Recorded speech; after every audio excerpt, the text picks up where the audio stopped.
Hello and welcome back, my friends. If you're new here, my name is Laura, and I make videos about hypermobile Ehlers-Danlos Syndrome to help educate, raise awareness, and share my experiences and advice living with this condition.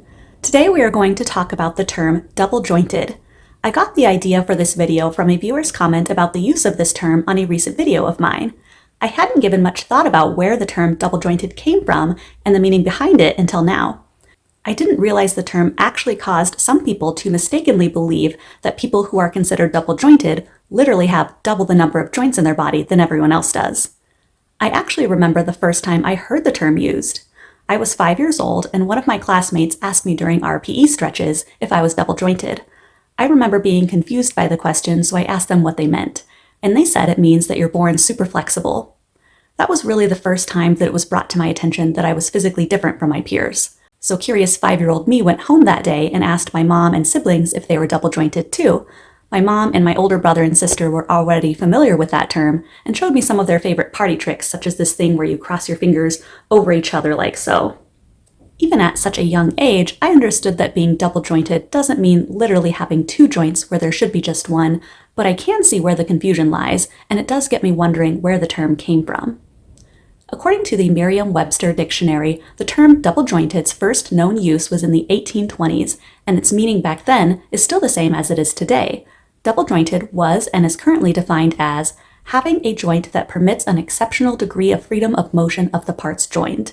The Oxford English Dictionary defines double-jointed as having joints that permit a much greater degree of movement of parts of the body than is normal. The Oxford English Dictionary lists the earliest known supporting citation of the term double-jointed in the year 1831. So why call it double-jointed and not bendy-jointed or flexible-jointed? I scoured the internet to find the answer to this question, and the closest I could find to an answer was some educated guesses from English etymology forums. Etymology is the study of the origin of words and the way in which their meanings have changed throughout history. The consensus on these etymology forums was that the term double-jointed was possibly intended to imply that the joints can move twice as far as a normal joint, hence the word double, or that the term was used metaphorically in relation to mechanical joints, such as double hinge joints, where a double hinge joint has a greater degree of motion than a standard hinge joint. Because no one knows who coined the term double-jointed, we will never truly understand its origin, but one thing is for sure, it is definitely a bit of a misnomer. A misnomer is a name that is unsuitably applied, an inaccurate label, or a misleading term. For example, the name Greenland is a misnomer because the majority of the island is covered by a massive sheet of ice. A silkworm is also a misnomer because a silkworm is a caterpillar, not a worm. And morning sickness is a misnomer because nausea and vomiting caused by pregnancy can happen at any time of day. When you first heard the term double-jointed, did you picture a person with deformed literal double joints?